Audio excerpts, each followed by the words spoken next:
안녕하세요. 요즘 저녁 아침으로는 쌀쌀하고 낮에는 또 한여름처럼 더운 날도 있네요. 아무튼 그래도 바람이 서늘하고 또 단풍이 조금씩 이제 울긋불긋 물들어가고 가을이 익어가는 시절에 와 있습니다. 오늘은 출애굽기 두 번째 시간 한번 살펴보도록 하겠습니다. 출애굽기 1장 8절에 요셉을 모르는 왕이 이제 출현하죠. 요셉을 알지 못하는 새 왕이 일어나서 애굽을 다스리더니 하고 딱 그 복선이 깔리죠.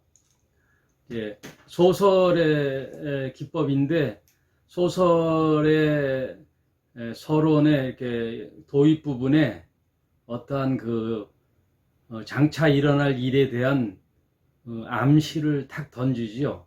그걸 이제 복선이라 그러거든요. 출애굽기도 복선이 깔려 있어요. 요셉을 모르는 왕이 애굽에 이제 일어났다. 그래서 다스리고 있는 그 말을 8절에 기록하고 있네요. 출애굽기는 전체로 1장부터 40장으로 되어 있는데 이 주간에 1장부터 18장까지 읽어 오시라고 했잖아요. 그래서 오늘은 1장부터 18장의 내용을 한번 다뤄보려고 해요. 다는 다루지 못하더라도 그 핵심, 성경 말씀을 이렇게 생각하면서 그 핵심을 한번 살펴보도록 하겠습니다. 출애굽기는 크게 세 부분으로 나누어져 있어요. 그래서 1장부터 18장까지 모세를 부르시고 그 모세를 애굽의 바로에게 보내어 이스라엘 백성을 시내산으로 이끌어오라 하는 하나님의 이제 부르심이 있었죠. 그래서 바로 앞에 갔을 때 쉽게 이스라엘 백성을 내어줄 인간이 아니죠. 바로라는 인간이. 바로가 왜냐하면 성경에도 나왔지만 그 야곱의 식솔 70명이 400년이 지난 후에 보니까 60만이라는 이제 거대 민족이 됐어요.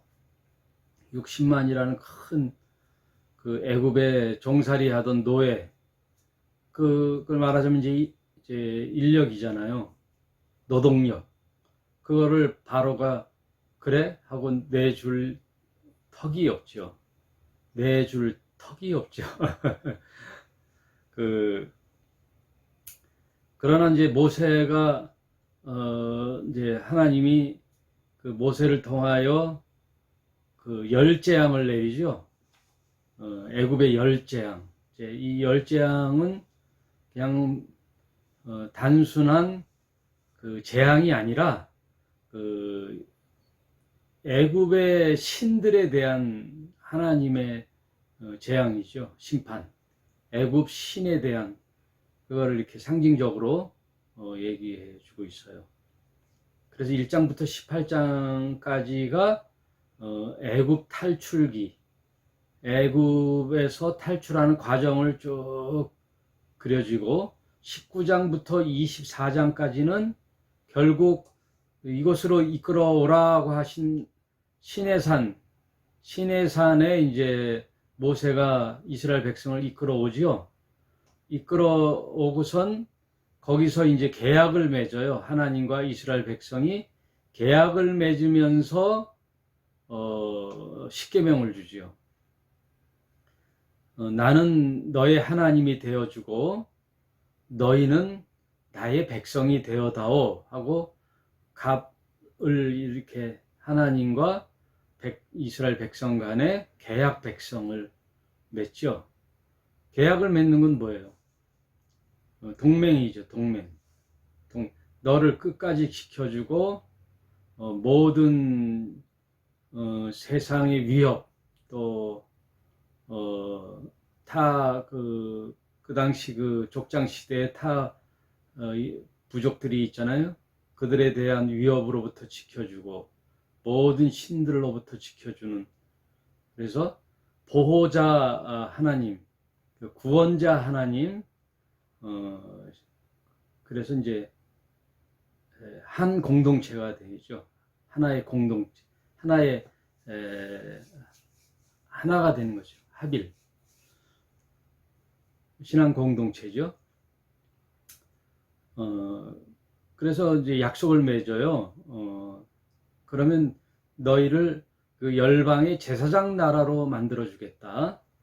그 이유는 뭐냐면 열방에 너희가 뭐 갑질하고 군림하고 서민 백성으로서 지배하라는 뜻이 아니라 이제 복의 통로가 되라는 거죠. 하나님의 구원의 섭리와 계획을 이스라엘 백성을 통하여 하나님의 존재하심과 하나님의 권위와 어미, 그의 능력, 오직 참신은 하나님의 한 분뿐이라는 것을 이스라엘 백성을 통하여 온 인류의 열방을 향한 구원의 계획, 그거를 펼치라는 거예요. 나중에 이제 다음 주 중에 개약 백성의 의무와 권리, 책임에 대해서 한번 말씀을 나눠보도록 할게요. 그리고 이제 25장부터 끝장이 40장까지 성막에 대한 내용이 있어요. 성막. 모세를 데리고 호렙산 깊은 곳에 가서 하나님이 하늘을 보여주죠. 하늘의 본체, 그 하늘 성전의 본체를 보여주시고 그대로 그림자로서 모형으로서 하나님이 그 설계한 그 성막을 그대로 만들어라. 그래서 모세가 그 치수, 뭐 몇 규빗 나오잖아요. 그리고 이제 성막의 구조 이런 것들은 다 이제 하늘 성전의 모형이죠. 그 성막에 대한 내용이 25장에서 40장까지 나와요. 성막은 뭐냐면 광야 40년 가나안 가는 여정에 하나님과의 만남의 장소지요. 거기가 하나님의 임재와 하나님의 관계를 체험하는 공간이에요. 그 성막, 그 성막이 이제 텐트식으로 되어 있는데, 왜냐하면 이동을 해야 되잖아요. 사막은 정착민이 아니라 이제는 이동하는 과정이기 때문에 빨리 치고 빨리 접고, 그리고 그 성막을 중심으로 12지파가 동서남북 이렇게 위치를 중심으로 하고 성막을 중심으로 해서 이제 12지파가 분포되어 있죠. 그러면 또 하나님이 이동을 하면 성막을 빨리 철수해야 되죠. 그래서 그 광야 과정을 교회와 같다 그랬거든요. 광야 교회. 그런데 이제 이 성막에 주는 그 이유는 성막에서 이제 짐승의 제사를 드리게 하잖아요. 제사법을 가르쳐주고 하나님의 만남의 방법, 만남의 장소는 성막이요, 만나는 방법은 제사법인데 그 제사법의 내용은 레위기에 나오죠. 레위기. 그리고 광야 40년의 그 여정을 또 기록한 것이 민수기고요. 민수기고 또 광야 40년 동안 태어났던 제2의 이스라엘, 제2세대. 왜냐하면 40년 동안 거기서 또 아이들을 많이 낳고 그 아이들이 작년에 40세까지 자라는 장년이 되잖아요. 그때는 모세가 시내산에서 준 율법에 대한 내용들을 잘 모른다고요. 그러니 가나안 땅을 바라보고 모세가 출애굽 2세대에게 주는 율법의 재교육, 신명기 강해. 그래서 그걸 모세의 3편의 설교를 집약적으로 모아놓은 것이 신명기예요. 신명기. 그러니까 그걸 이제 모세오경, 토라라고도 하는 모세오경. 그게 창세기, 출애굽기, 레위기, 민수기, 신명기. 이렇게 5권이잖아요. 그럼 생각해보면 너무 쉽잖아요. 모세오경이라는 것이. 창세기, 출애굽기. 이제 광야에서 이제 성막을 주고, 또 성막의 제사법은 이제 레위기.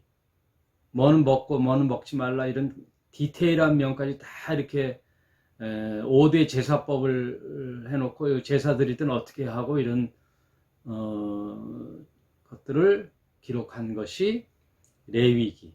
그리고 광야 40년의 여정 속에 만나는 다른 부족과의 전쟁, 또 여러 가지 여정의 일들, 광야 여정의 사건들을 기록한 것이 민수기.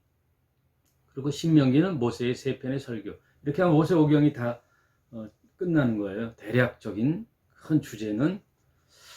그래서 출애굽기는 딱 머리에 3가지로 출애굽하는 이제 사건이 일어나고, 그다음 18장 이후에는 24장까지 뭐예요? 십계명을 주는 계약 관계, 율법을 주죠. 하나님께서 모세를 통하여 율법을 주는 그 내용. 그리고 25장부터 끝장 40장까지는 성막. 그렇게 딱 주제를 생각해 보면 쉬워요. 그렇게 이제 큰 아웃라인을 잡고 읽어 가시면 돼요. 창세기는 다시 한번 복습해 보면 뭐예요? 창세기 12장까지는 4사건. 그리고 12장부터 50장까지는 4족장의 이야기. 창세기 큰 테마잖아요. 출애굽기는 3사건, 3사건으로 출애굽 사건, 율법을 받고 십계명을 받고 계약을 맺고, 그다음 성막에 가나요. 이렇게 3종류의 3파트의 부분이 있다. 그러면 이제 출애굽기가 대략 아웃라인이 나오는 거예요. 그러면 오늘은 간단하게 바로가 이스라엘 백성을 내어주지 않으니까 이제 하나님께서 10재앙을 내려요. 10재앙을 내리는 그림은 계시록과 같은 그림이에요. 계시록도 보면은 이제 예수 그리스도의 나라가 이 땅에 오잖아요. 이 땅에 천년왕국이 도래할 때 모든 것이 또 이런 10재앙처럼 이제 재앙이 내려요. 하나님의 심판. 그리고 이제 그리스도의 나라가 세워지는데, 그 10재앙에서 우리가 유념해서 봐야 할 것이 유월절이 나와요. 유월절. 마지막 그 10재앙에 장자의 죽음이 나오는데, 9재앙까지 해도 바로가 마음이 강팍해져서 절대 내주지 않으니까 마지막 수단 10재앙 때 유월절이라는 그 유월이라는 것이 죽음의 사신, 장자의 죽음의 사신이 지날 때, 죽음의 그림자가 지나갈 때 너희는 이렇게 하라 하고 이제 가르쳐 주거든요. 그건 뭐냐면 어린 양을 잡으라는 거예요. 어린 양을 잡아 문설주에 그 피를 발라 놓은 곳은 그 죽음의 그림자들이, 죽음의 사신들이, 재앙이 지나간다. 그래서 패스 오버, 유월,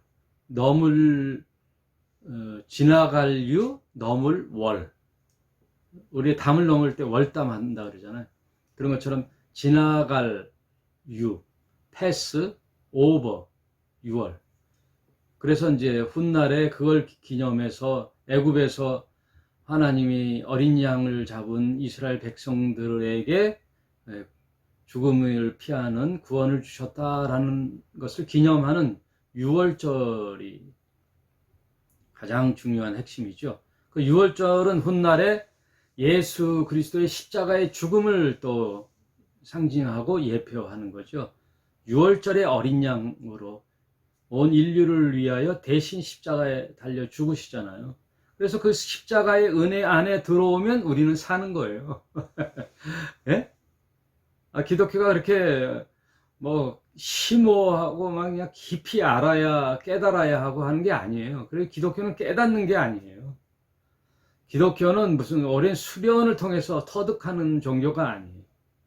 종교라기보다도 그런 신앙이 아니에요. 은혜죠. 은혜의 말씀. 은혜, 하나님의 은혜의 신앙. 그거죠. 인간이 뭐, 내세울 게 뭐 있어요. 한번 저와 여러분 깊이 한번 생각해 보세요. 인간이 뭐, 내세울 게 뭐 있어요. 조변석계. 아침 생각, 저녁 생각 다르고. 자기한테 또 좀 불이익 하면 또 금방 또 털어지고. 사람처럼 이제 간사한 게 없죠. 간사하잖아요. 강아지는 어때요? 강아지들은 주인만 보면 그냥 꼬리치고 항상 주인의 눈을 쳐다보고.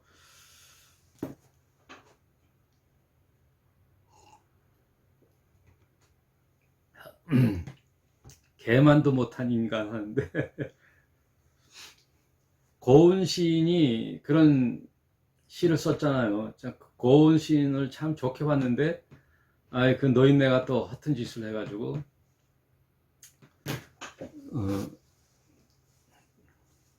노인 그 행세를 했어요. 근데 뭐 시는 시죠. 뭐 고은 시 중에 개 같은 할 때 개에게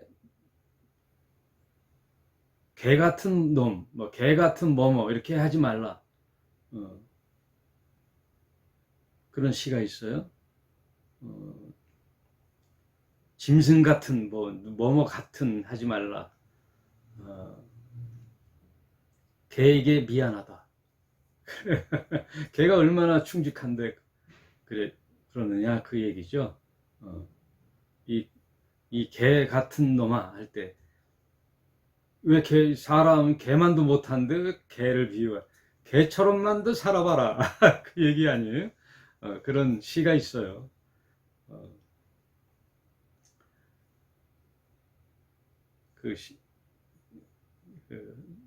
한번 인터넷에 찾아서 한번 제가 톡방에다 전에 한번 올려놨었는데, 아무튼, 6월절 얘기하다 그랬죠.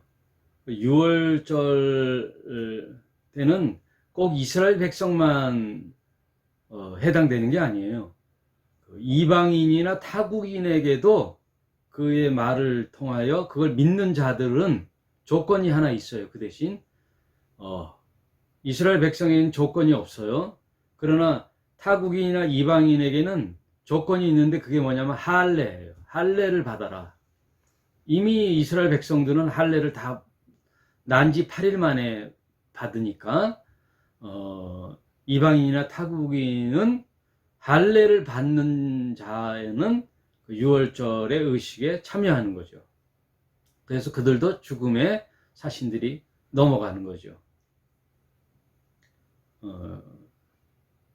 그러면 그거는 뭐냐면 이스라엘이 믿는 저 여호와라는 하나님에 대한 신에 대한 단지 목숨만을 구하는 게 아니라 그 하나님의 말씀을 신뢰하고 인정함으로 할례를 받고 거기에 참여하는 거잖아요. 그래서 할례는 신약에 와서는 세례예요. 세례. 우리가 물 세례를 받잖아요. 예수님을 나의 구주로 믿겠다라고 하는 자에게 교회 공동체의 한 일원으로서 의식으로 물 세례를 하잖아요. 그래서 강물에 푹 담그는 거죠. 그 담그는 거는 죽는 거예요. 죽는 거. 무슨 죽는 거? 육체의 욕심에 따라 살아가던 옛 사람, 옛 자아, 그리고 세상 가치관으로 살았던, 그리고 내가 내 자신의 인생의 주인처럼 살아왔던 옛 사람을 대해서는 죽고, 이제 예수 그리스도가 나의 주님이 되십니다라는 그런 고백의 외적 증명, 그런 의식으로서 세례를 받는 거예요. 물 세례. 우리가 결혼을 할 때 뭐예요?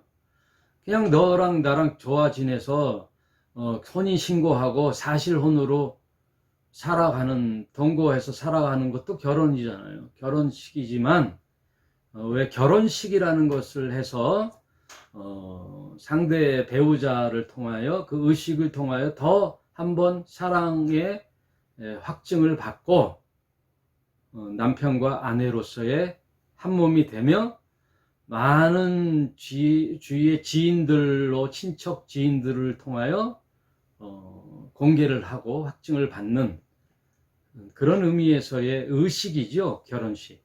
결혼식 안 올려도 사실혼은 법적으로는 인정받지만 그렇게 공포를 하는 거죠. 주위에.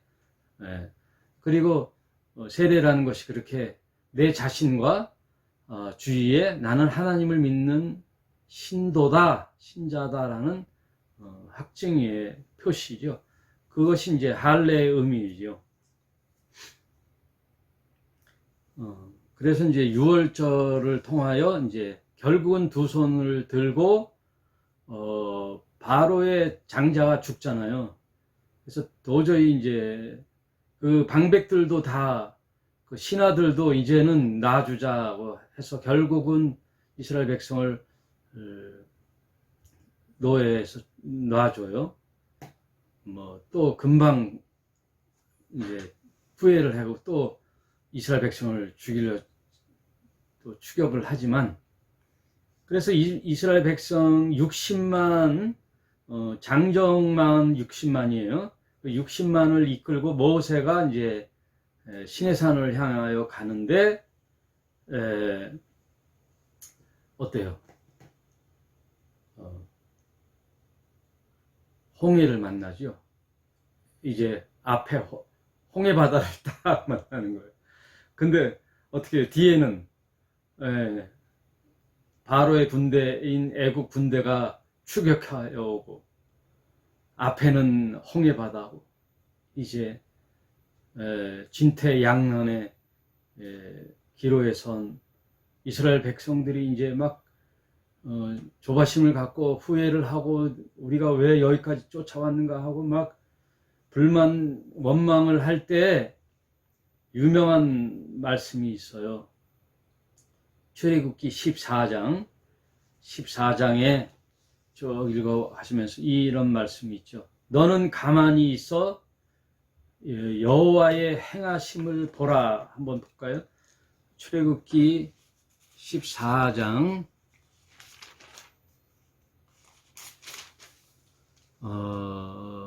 13절. 모세가 백성에게 이르되 너희는 두려워 말고 가만히 서서, 이제 조용히 하는 거죠. 아무 말 불평불만하지 말고 너희는 가만히 서서 여호와께서 오늘날 너희를 위하여 행하시는 구원을 보라. 너희가 오늘 본 애굽 사람을 또 다시는 영원히 보지 못하리라. 그러니까 아무 소리 하지 말고 하나님의 구원의 역사를 한번 보라 이거예요. 너희는 가만히 서서 온 우주를 창조하시고 인간의 모든 생사 화복을 주관하시는 절대자이신 저 창조주 하나님의 구원하심을 목격하라 이거예요. 보라, behold, 이게 믿음이죠. 보라, 가만히 있으라. 하나님께서 해 나가신다는 거예요. 하나님이 이 이스라엘 백성들을 통하여 하나님의 구원의 계획을 선포하고 해 나가시는 걸 보라는 거죠. 두려워하지 말라는 거예요. 여러분, 믿음이라는 것은 두려움이 없는 거예요. 여러분, 두려워하지 마세요. 예수님이 씨 뿌리는 비유에서도 그래요. 말씀을 받잖아요. 그래서 처음에는 말씀을 아멘으로 잘 받아요. 그래서 확신이 들고 막 믿음이 충천하는데 싹이 나서 이제 자라지요. 자라는데 뭐가 있어요? 가시와 엉겅퀴가 있어가지고 이게 자라질 못해요. 그래서 말라 죽잖아요. 그러면 이 가시와 엉겅퀴는 뭐라 그랬죠? 예, 근심이라 그랬거든요. 무슨 근심? 재물에 대한 근심.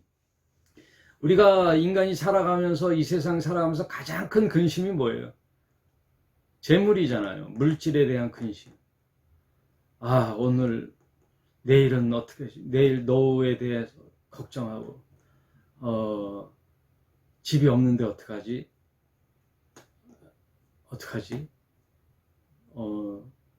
통장에 보니까 잔고가 바닥이 나가네. 남들은 다 아파트 막, 예? 몇 억씩 하는 아파트가 엄청 많잖아요. 저는 그 소래 형님들 따라 소래 갔다가 깜짝 놀랐어요. 소래에 30층 막 40층 되는 20층, 30층, 40층 되는 아파트가 그냥 즐비하게 섰어요. 막 가로수 옆으로 다 아파트예요. 몇 단지 다. 몇 년 전만 해도 없었던 그 아파트가 그 소래 포구 회를 먹으러 갔는데 와 어마어마한 단지가 들어섰어요.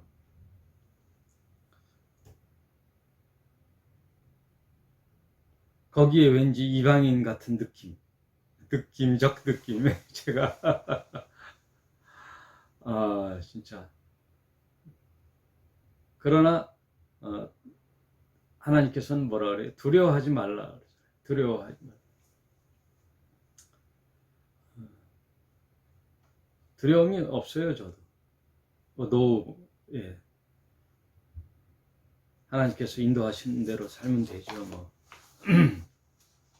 집 없이도 사는 곳이 사는 동안에 그 집이 내 집이죠. 예. 그러니까, 재리의 유혹, 재물에 대한 근심으로 믿음이 자라질 않는다. 예수님께서도 얘기했잖아요. 그러니까 지금 두려움, 애굽 군대가 다가오는 두려움. 그러니까 모세가 두려워하지 말라. 가만히 있으라. 그리고 보라. 이제 하나님의 그 놀라운 하나님 일하심을 보라 이거죠. 하나님의 일하심. 보자고요. 저희도. 여러분과 저도 한번 하나님의 일하심을 보시자고요. 예? 인간 이상문 목사를 통하여 나타나시는 하나님의 일하심을 보라. 그리고 여러분의 인생에 하나님의 일하심을 보라. 일하심을 보라. 두려워하지 말고 하나님의 일하심을 보라. 하나님의 생명 살림, 구원의 역사를 보라. 한 사람 한 사람 진리의 길로 인도하는 이 복음 사역의 참 보람 있는 삶, 아름다운 인생, 그것으로 기쁨을 누리고 하나님의 일하심을 보면서 하나님을 바라보며 나아가야 되겠죠. 출애굽을 읽는 이유예요. 그런 것이. 이런 출애굽을 보면서 하나님 말씀을 나에게 이제 적용하는 거예요. 적용하는 거죠. 하나님 함께 하시옵소서 하고 하나님의 일하심을 보겠나이다. 우리도 그 기적을 체험하시자고요.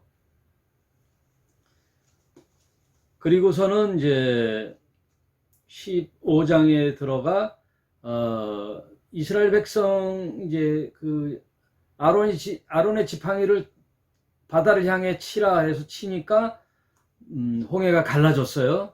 그런데 그 갈라진 것을 보니 맨 땅이 드러나서 맨 땅이 드러나서 그냥 길을 걷듯이 이스라엘 백성은 걷고 좌우로 바다에 물 기둥이 섰더라, 그런 표현이 있잖아요.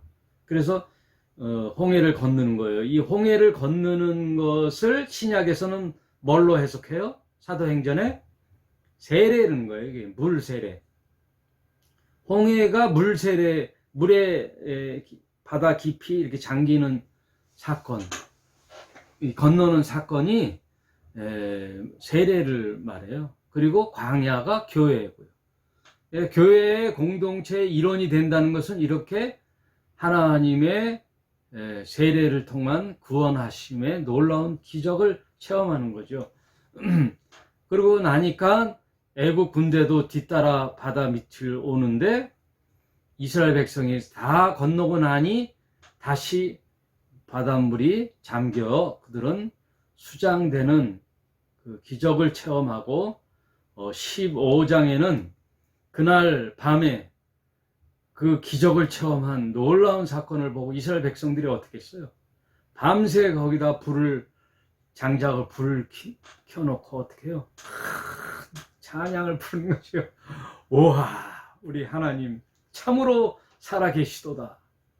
참으로 살아계시도다. 여호와 하나님을 찬양하고 그를 인도한 모세를 찬양하면서 막 부르는 것이, 그게 바로 15장 1절부터 있는 모세의 노래예요. 여러분 출애굽기 15장 1절부터 쭉 읽어보세요. 그 엄청난 그 기쁨. 여러분 2002년도에 우리나라 대한민국이 4강에 올라갈 때만 해도 어땠어요? 하니까요. 그때 홍명보가 마지막 페널티킥 차서 골인하니까 승리의 그, 지금 애국가에도 그 표준수 나잖아요. 애국가에 쫙 하니까 막 다들 시청에 모여있던 뭐 이천이 그 응원단들, 저는 TV로 친구들이랑 봤지만 막 껄싸안고 막 그 월드컵 축구 4강만 올라가도 그렇게 하는데, 죽음에서 건져내신 그 날 밤 광야에서 횃불을 켜고 막 춤을 추면서, 그게 모세의 노래예요. 그게 계시록에도 있어요. 계시록에 하늘나라에 가니 그 유리와 같이 딱 그 있는 바다, 유리바다가 있고, 그 유리바다를 건너 하나님의 성전에 이르니 구원받은 백성들이 무슨 노래를 부르고 있어요? 모세의 노래와 어린 양의 노래를 부르더라. 그게 계시록에 있잖아요. 그렇게 아주 극적인 사건이 15장에 이제 기록되어 있죠. 그리고 이제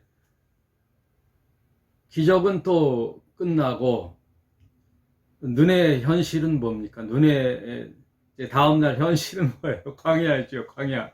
이제 광야 시내산을 향해 가는데 이제 물도 없지, 먹을 것도 없지, 아주 죽겠죠. 이제 며칠 물도 못 먹어보세요.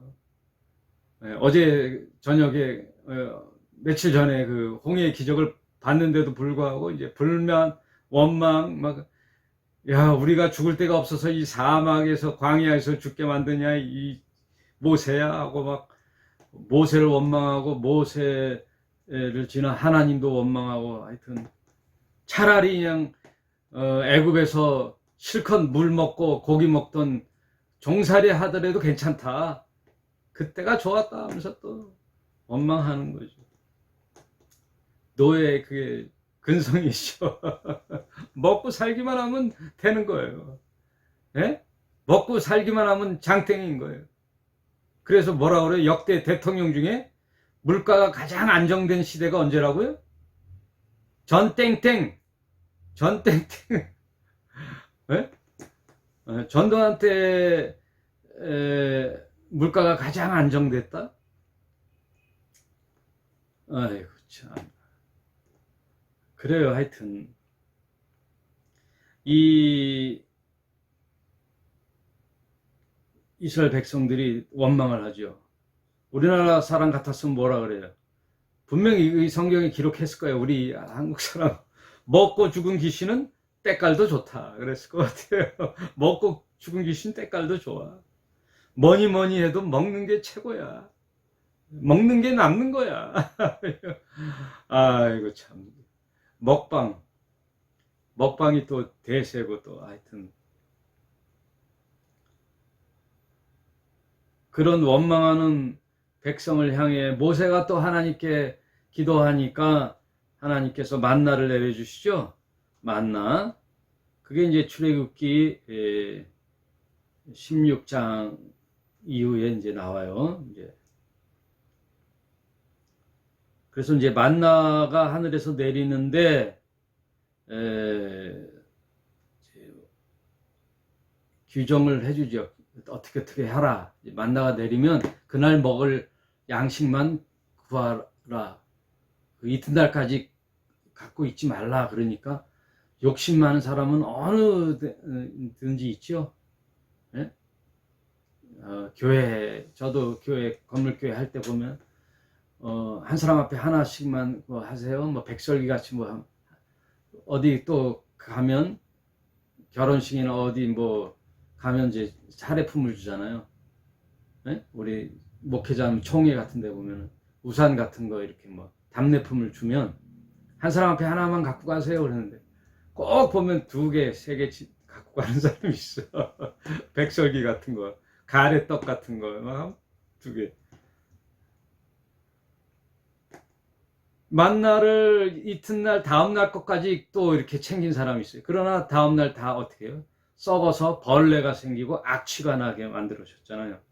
그날 양식은 그날에 족하다라는 의미예요. 이 만나를 내가 먹을 것만 딱 하는 거죠. 그래야 이웃 다른 사람도 이제 이렇게 같이 나눌 수 있는 만나의 비밀이에요. 그것이.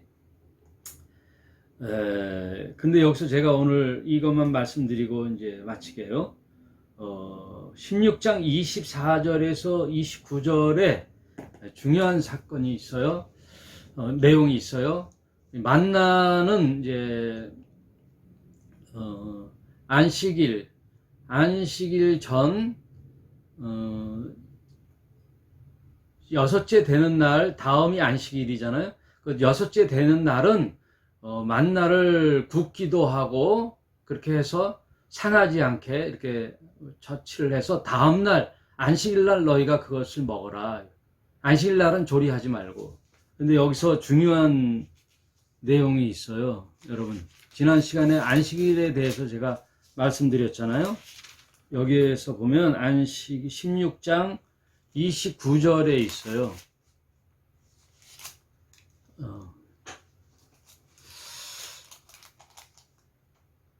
25절부터 쭉 내용을 말씀드려 볼게요. 여러분 잘 들어보세요.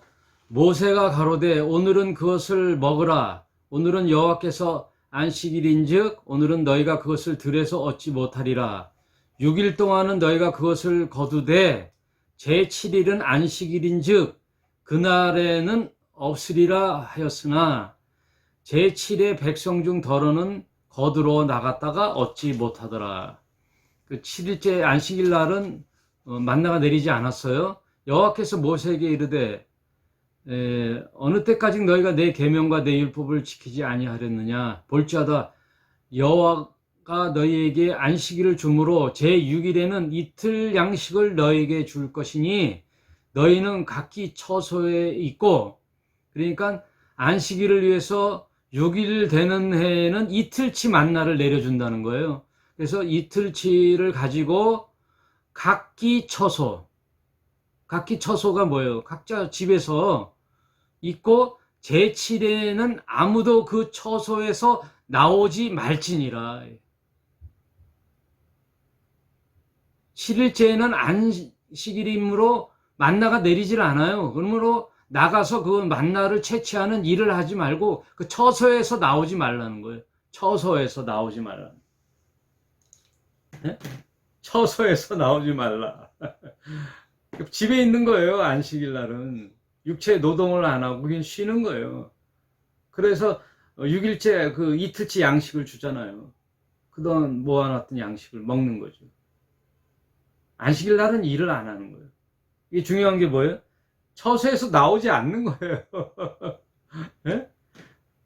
교회를 안 가는 거예요. 교회를 안 가는 거예요.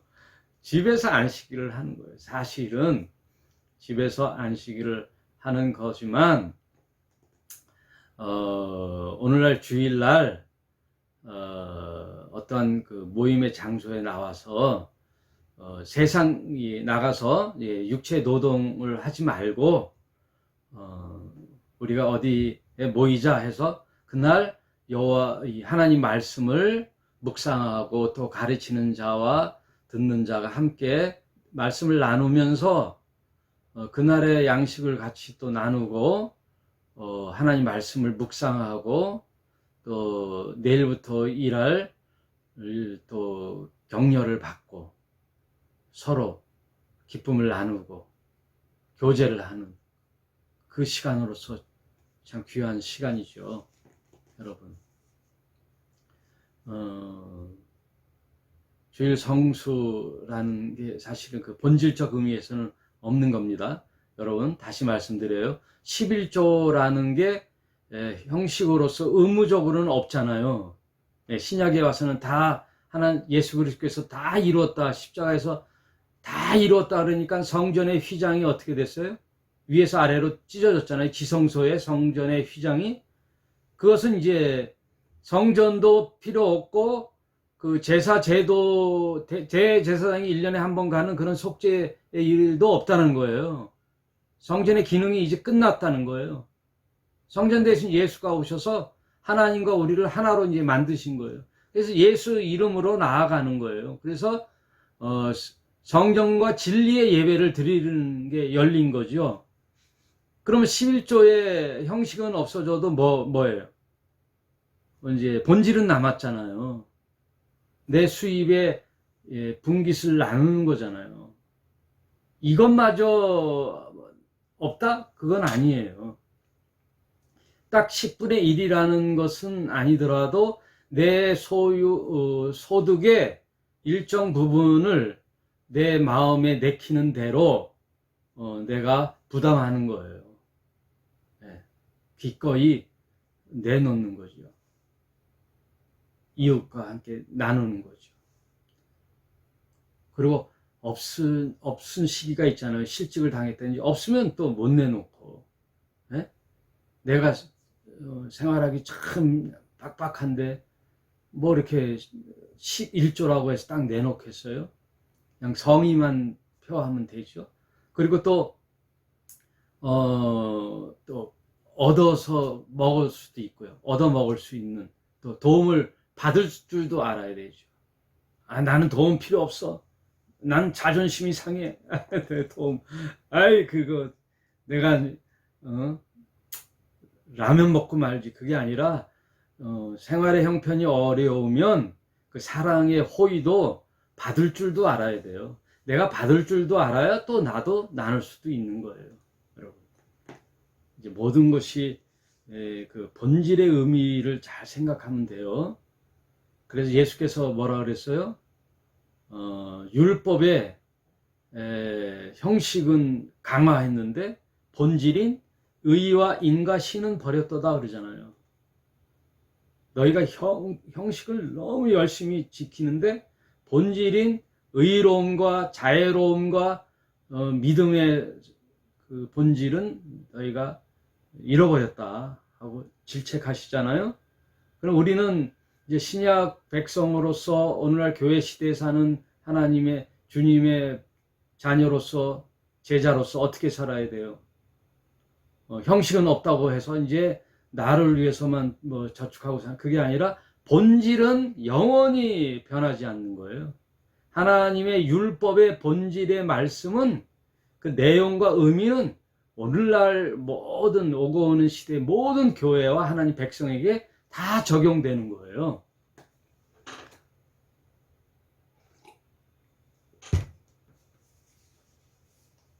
자유한 가운데 방종을 하면 안 되는 거죠. 그래서 바울이 뭐라 그래요? 그럴 수 없느니라. 로마서에 계속 너희가 자유인이나 방종한 삶을 사는 거 아니잖아요. 죄 많은 사람이 은혜도 많다고 하니까 그러면 내가 일부러 죄 깊이 들어갔다가 은혜를 또 체험한다? 그럴 수 없느니라 그러잖아요.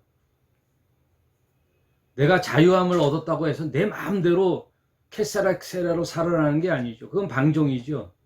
네. 신실하게 자원하는 마음으로 하나님을 사랑하고 이웃을 사랑하는 그런 진실한 사람이 되거라 라는 의미죠. 네. 자유하면서 나를 막 속박하면서 없는데도 그냥 이게 하나님의 말씀이 법칙이니까 규례니까 꼭 지켜야 된다. 또 뭐 사사기에 나오는 입다의 서원 있죠. 너희가 잘못 서원한 거라도 지켜야 된다. 말 같지 않은 소리 하는 목사들이 많아요. 예? 잘못된 서원이라도 지켜야 된다? 아니에요. 잘못됐으면 하나님께 잘못했다고 돌이키고 바로 잡으면 돼요. 진리로서 살아가면 돼요. 억압이 없어요. 자유입니다. 자유하되 기꺼이 종의 삶을 자처하는 거예요. 자처하는 거. 오늘은 이제 여기까지 하고요. 요번 돌아오는 주일날 19장부터 24장까지의 신해산 계약에 대해서 말씀을 나누도록 하겠습니다. 여러분 오늘도 귀한 날 되십시오. 여기까지 하겠습니다. 감사합니다.